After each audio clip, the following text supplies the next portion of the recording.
स्वागत है। आज पूरा विश्व कोरोना संकट के इस पैंडेमिक से जूझ रहा है। आप और हम भी जूझ रहे हैं।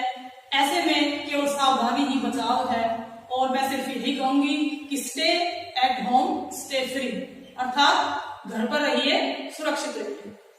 प्यारे बच्चों, आज मैं आपके लिए लेकर आई हूं क्लास 12 की पॉलिटिकल साइंस के पार्ट 1 का लेसन नंबर 3, जो है नियोजित विकास की राजनीति, अर्थात पॉलिटिक्स ऑफ प्लानिड डेवलपमेंट।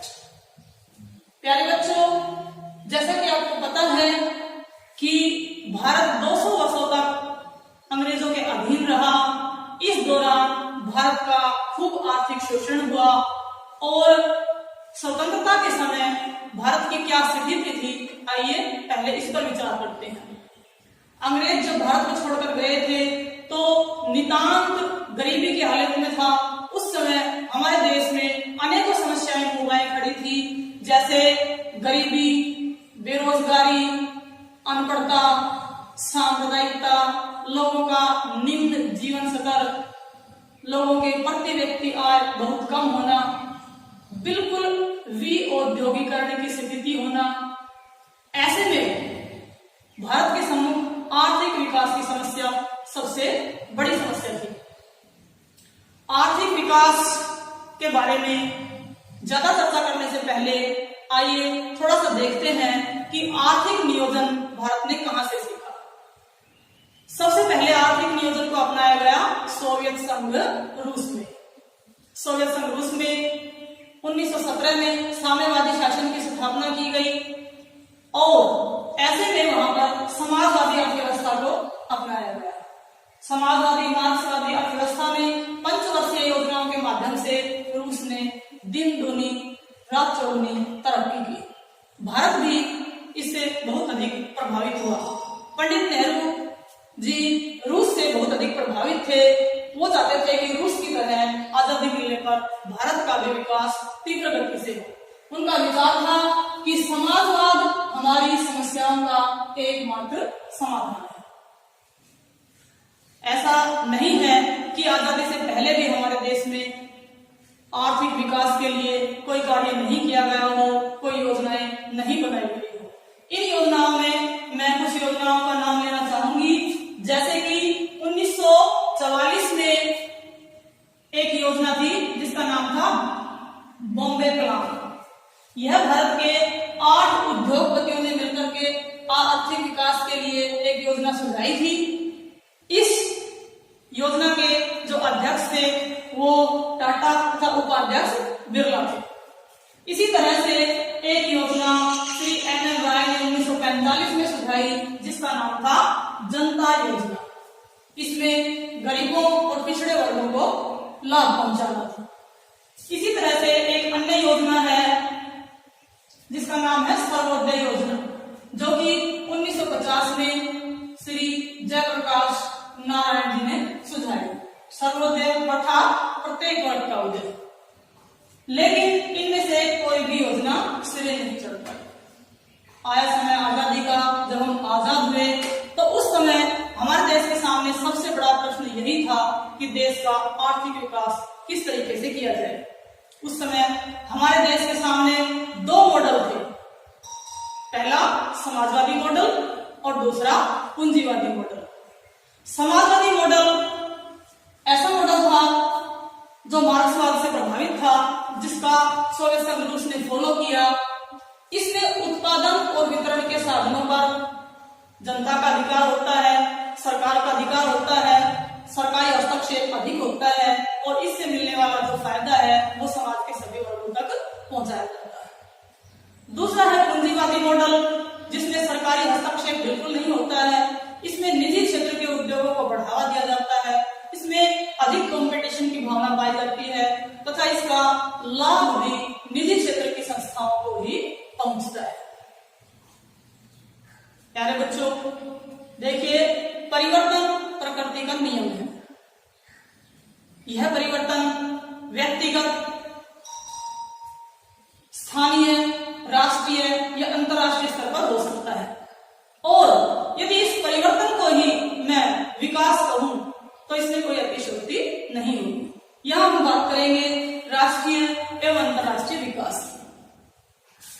विकास का अर्थ है और उद्देश्य है कि लोगों के जो जीवन स्तर है उसमें वृद्धि की जाए, प्रति व्यक्ति आय में वृद्धि की जाए, लोगों में शिक्षा का प्रसार हो, लोगों में बेरोजगारी की समस्या को दूर किया जाए तथा लोकतंत्रीय पद्धति का विकास किया जाए, समाज से बुराइयों का अंत किया जाए, तो इससे जो है समाज का विकास होता है। लेकिन उस समय प्रथम द्वितीय महायुद्ध के बाद यदि हम विश्व के बारे में चिंतन करें तो विकास के आधार पर विश्व को 3 भागों में बांटा जा सकता है। नंबर 1 विकसित देश, ये ऐसे देश हैं जिनका पूर्ण रूप से विकास हो चुका है, अर्थात इन देशों में प्रति व्यक्ति आय अधिक है, साक्षरता 100% है, यहाँ पर चिकित्सा सुविधाएं उच्च स्तरीय हैं तथा यहाँ के लोगों का जीवन स्तर बड़ा ही उन्नत है। ऐसे देशों में उदाहरण के लिए नाम लिया जा सकता है अमेरिका, जापान तथा चीन जैसे देशों का। दूसरे नंबर पर आते हैं अविकसित देश, अर्थात ऐसे देश जिसमें विकास की प्रक्रिया का अभी आरंभ भी नहीं हो सका है, जैसे कि भूटान। और जो नंबर 3 है उसमें आता है विकासशील देश, अर्थात ऐसे देश जिसमें विकास की प्रक्रिया आरंभ हो चुकी है और वे देश जो है विकसित बनने के लिए अपने मार्ग पर आगे बढ़ रहे हैं। ये सभी देश ऐसे हैं जो अपने इतिहास काल में उपनिवेश रह चुके हैं। इसमें एशिया, अफ्रीका और लैटिन अमेरिका के देशों का नाम लिया जा सकता है। भारत भी ऐसे ही देशों में से एक है, अर्थात भारत एक विकासशील देश है। एक अन्य पद्धति पर भी दुनिया के देशों का बंटवारा किया जा सकता है, जैसे कि द्वितीय महायुद्ध के पश्चात पूरा का पूरा विश्व 2 खेमों में बट गया था। पहले खेमे को हम प्रथम विश्व कह देते हैं, इसमें अमेरिका और उसके साथी देश शामिल हैं। दूसरा जो भाग है उसमें हम द्वितीय विश्व के देश बता देते हैं। द्वितीय विश्व में यूएसएसआर अर्थात सोवियत संघ रूस तथा उसके साथी देश शामिल हैं और एक तीसरा वर्ग भी फिर बचे हुए देशों का बन जाता है। ऐसे देश जो न तो अमेरिका के खेमे में शामिल थे और न ही सोवियत संघ रूस के खेमे में शामिल थे, वो सभी देश आते हैं तृतीय विश्व में, तीसरी दुनिया में। तो भारत भी जो है तृतीय विश्व का ही देश है। प्यारे बच्चों, भारत जैसे देश में अब विकास करने के लिए नियोजन पद्धति को अपनाया और ये नियोजन पद्धति हमने ली है सोवियत संघ रूस से। हालांकि वर्तमान समय में द्वितीय खेमे का तो पतन हो चुका है, क्योंकि सोवियत संघ रूस का पतन हो गया है। उसके जो 15 राज्य थे वो अब अलग अलग 15 देश बन गए हैं और रूस अब कोई ध्रुव नहीं बचा है। अतः इस समय दुनिया एक ध्रुवीय है, जिसमें बहुत सारे देश आगे बढ़ने के कंपटीशन में हैं। आर्थिक नियोजन भारत ने सोवियत संघ रूस से अपनाया है। इसके लिए सबसे पहले भारत में एक योजना आयोग की स्थापना की गई। आइए जानते हैं योजना आयोग क्या है। योजना आयोग एक अति संवैधानिक संस्था है, अर्थात इसका वर्णन संविधान में नहीं किया गया है।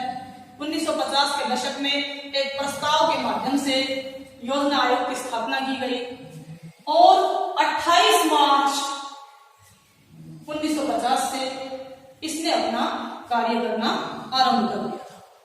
योजना आयोग के अध्यक्ष प्रधानमंत्री होते हैं। इसका एक उपाध्यक्ष भी होता है जो इसका कार्यकारी उपाध्यक्ष होता है। उपाध्यक्ष का पद योजना आयोग में सबसे अधिक महत्वपूर्ण पद होता है। इसके अलावा इसमें 15-16 और भी सदस्य होते हैं, जिसमें 6-7 मंत्रियों को भी इसका सदस्य बनाया जाता है, जैसे कि मानव संसाधन एवं विकास मंत्रालय का मंत्री, कृषि मंत्रालय का मंत्री, वित्त एवं रक्षा विभाग के मंत्री अक्सर इसके सदस्य बनाए जाते हैं। इसके अलावा 7-8 और इसके सदस्य होते हैं। इसका एक सचिवालय होता है और उसका एक मुख्य सचिव भी होता है जो इसके कार्य को अंजाम देता है। साथियों, प्यारे बच्चों, योजना आयोग का उद्देश्य क्या होता है? योजना आयोग की स्थापना क्यों की गई है? योजना आयोग का प्रथम उद्देश्य है देश में विद्यमान प्राकृतिक एवं मानवीय संसाधनों का दोहन करना, देश में से बेरोजगारी को दूर करना, देश के औद्योगिकरण को बढ़ावा देना, देश में से गरीबी को दूर करना तथा देश को विकास के मार्ग पर आगे ले जाना, ये सभी योजना आयोग के कार्य हैं। योजना आयोग 5 वर्ष के लिए एक योजना बनाता है।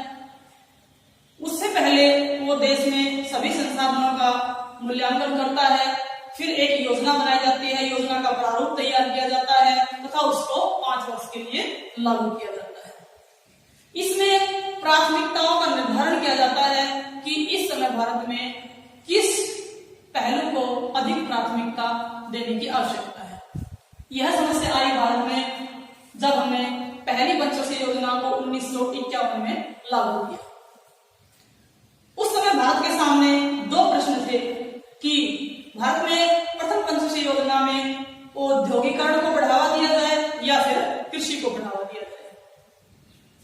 लेकिन भारत के नेताओं के भी 2 धड़े थे, जिसमें से कुछ नेता चाहते थे कि भारत में समाजवादी मार्क्सवादी गतिविधियों को बढ़ावा देते हुए समाजवाद को अधिक बढ़ावा दिया जाए, तथा एक अन्य जो धड़ा था वो चाहता था कि भारत में औद्योगिकरण को अधिक बढ़ावा दिया जाए, कि भारत का जब औद्योगिकरण होगा तो इसका विकास अपने आप हो जाएगा और सभी वर्गों का विकास साथ साथ होता रहेगा।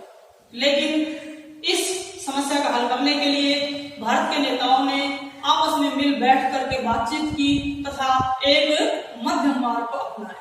इसलिए भारत में अपनाई गई मिश्रित अर्थव्यवस्था। मिश्रित अर्थव्यवस्था में दोनों ही क्षेत्र शामिल है, अर्थात सार्वजनिक क्षेत्र, सरकारी क्षेत्र और निजी क्षेत्र। इसमें दोनों क्षेत्रों को साथ लेकर के चला जाता है। सार्वजनिक क्षेत्र पर सरकार का स्वामित्व होता है और निजी क्षेत्र पर जो है प्राइवेट या निजी उद्योगपतियों का स्वामित्व होता है। डियर स्टूडेंट्स, योजना आयोग के ऊपर भी हमारे देश में एक संस्था है जिसका नाम है राष्ट्रीय विकास परिषद। इसको हम शॉर्ट में एनडीसी कह देते हैं, अर्थात नेशनल काउंसिल फॉर डेवलपमेंट। इस संस्था का भी अध्यक्ष प्रधानमंत्री होता है तथा इसमें सभी राज्यों के मुख्यमंत्री तथा केंद्र शासित प्रदेशों के उपराज्यपाल या प्रशासक शामिल होते हैं। ये सभी योजना आयोग द्वारा तैयार की गई योजना के प्रारूप पर विचार करते हैं तथा योजना आयोग को उस योजना को लागू करने की अनुमति प्रदान करते हैं। राष्ट्रीय विकास परिषद समय समय पर योजना आयोग को निर्देश भी देती रहती है तथा इसके योजनाओं के कार्यान्वयन का मूल्यांकन भी करती रहती है। भारत में आर्थिक नियोजन के प्रणेता एम विश्वेश्वरैया जी को माना जाता है। आइए छात्रों, आर्थिक नियोजन के बारे में जब हम यह चैप्टर पढ़ रहे हैं तो सबसे पहले बताती हूँ मैं आपको नियोजन का अर्थ। नियोजन क्या होता है? एक निश्चित समय में कुछ लक्ष्य जो निर्धारित किए गए हैं उनको प्राप्त करना ही नियोजन कहलाता है। भारत में आर्थिक नियोजन को अपनाए जाने के बाद 1951 में पहली पंचवर्षीय योजना बनाई गई और इस योजना में भी कि पहले कृषि को प्राथमिकता दी जाए या उद्योगों को प्राथमिकता दी जाए, यह विवाद पैदा हुआ।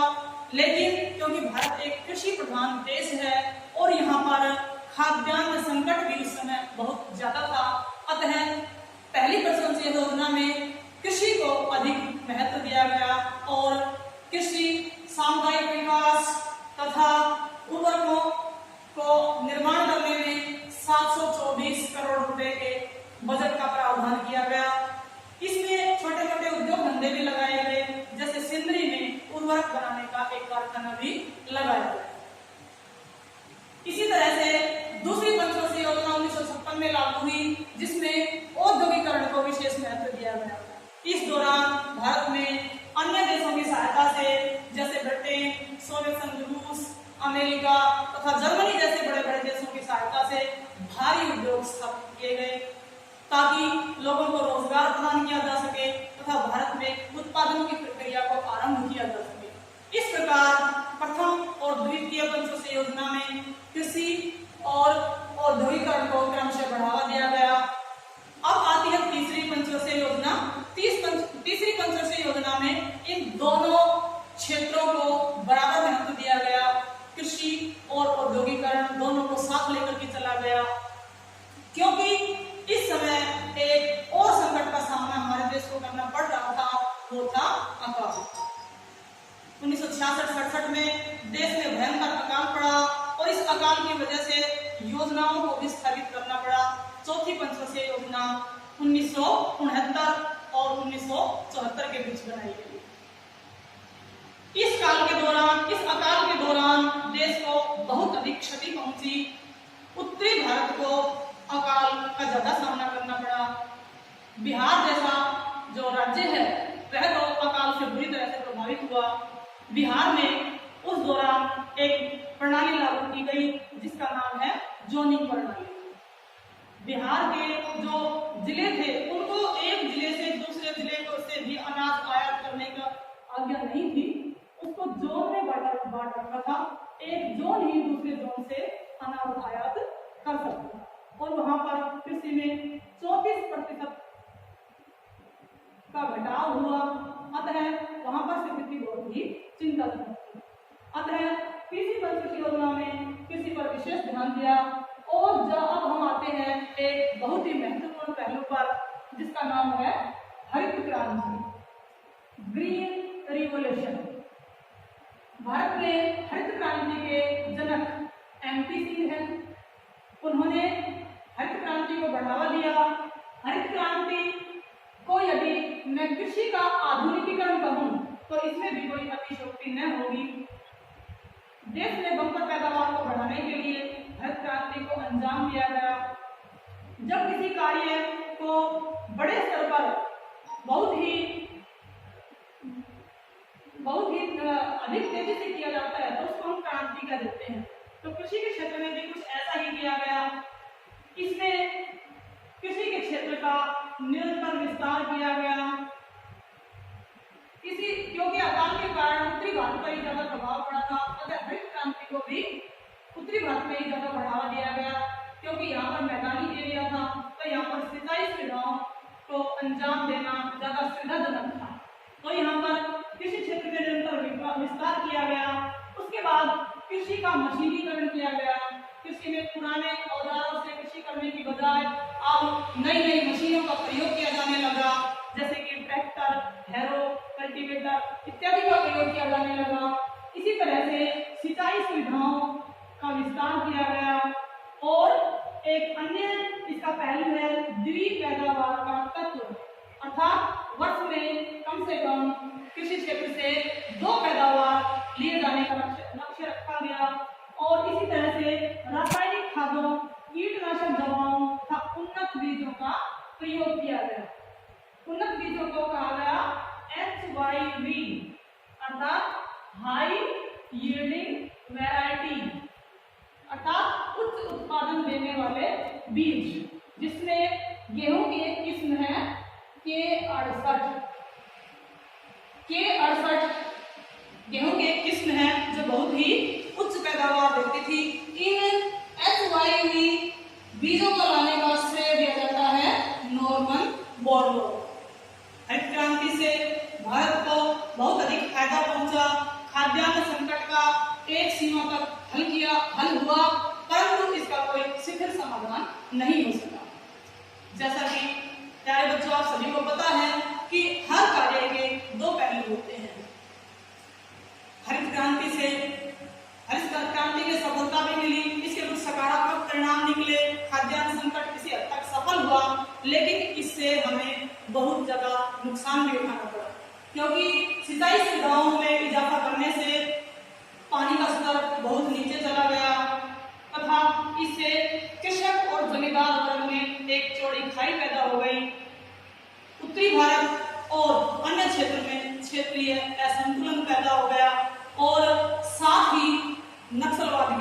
को जन्म दिया, क्योंकि पिछड़े हुए किसानों को लामबंद करने के लिए वामपंथी नेताओं को एक बहाना मिल गया था, जिस कारण पश्चिमी क्षेत्र में और जो है पश्चिमी बंगाल में नक्सलवाद की समस्या को बढ़ावा मिला।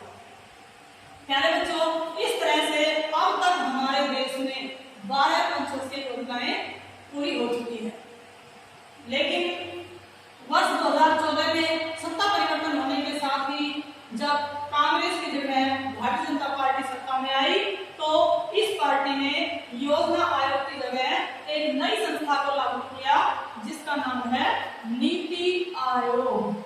अर्थात नीति आयोग की फुल फॉर्म है national institution for transforming India. 5 जनवरी 2015 को नीति आयोग की स्थापना की गई। यदि हम बात करें तो नीति आयोग तथा योजना आयोग की संरचना में कोई ज्यादा फर्क नहीं है, क्योंकि नीति आयोग का अध्यक्ष भी इसमें प्रधानमंत्री होता है तथा इसका भी एक अध्यक्ष उपाध्यक्ष होता है। वर्तमान समय में नीति आयोग के उपाध्यक्ष श्री राजीव कुमार है। इसमें भी 2 ही तरह के सदस्य होते हैं, इसके पूर्णकालिक सदस्य भी होते हैं और पदेन सदस्य भी होते हैं। इसमें भी कुछ मंत्रियों को कार्य दिया जाता है। हाँ, योजना आयोग में एक सचिव होता था, परंतु नीति आयोग में एक सीईओ होता है, अर्थात चीफ एग्जीक्यूटिव ऑफिसर होता है।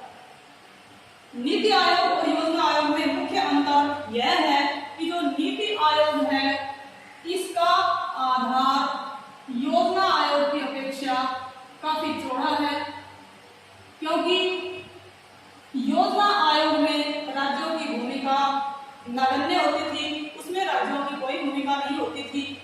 केंद्रीय स्तर पर योजना तैयार होती थी तथा उसको राज्यों को लागू कर दिया जाता था, परंतु नीति आयोग में इसकी कमियों को दूर किया गया है और इस योजना आयोग पर जो प्रश्न चिन्ह लगाया जा रहा था उसको दूर करने का प्रयास किया गया है।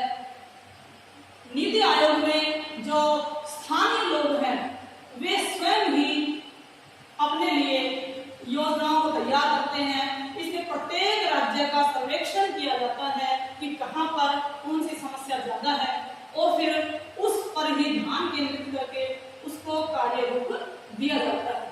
अतः नीति आयोग योजना आयोग की अपेक्षा एक अधिक विस्तृत संस्था है। अब हमारे देश में जब 12 योजनाएं पूरी हो चुकी है तो योजनाएं समाप्त हो गई है तथा इसकी जगह नीति आयोग ने कार्य करना शुरू कर दिया है। इस प्रकार छात्रों, हमने देखा कि पंचवर्षीय योजनाओं के माध्यम से भारत ने किस प्रकार विकास किया है। आज भारत ने न केवल विकास किया है बल्कि वो एक विश्व शक्ति बनने की ओर अग्रसर है। अतः आप देखते हैं कि भारत एक बहुत ही मजबूत स्थिति में पहुंच गया है। अब आप चाहें तो इस पाठ का एक स्क्रीनशॉट ले सकते हैं। मैं एक साइड में हो जाती हूँ। आपने स्क्रीनशॉट ले लिया होगा। प्यारे बच्चों, ये था आपका चैप्टर नियोजित विकास की राजनीति। मैं समझती हूँ आपको अच्छे से समझ में आ गया होगा, और यदि आपको ये चैप्टर समझ में आया है तो इस वीडियो को लाइक कीजिए, शेयर कीजिए, सब्सक्राइब कीजिए, और मैं आपके लिए इसी तरह आप आऊंगी अगले लेसन के साथ, इन्हीं शब्दों के साथ।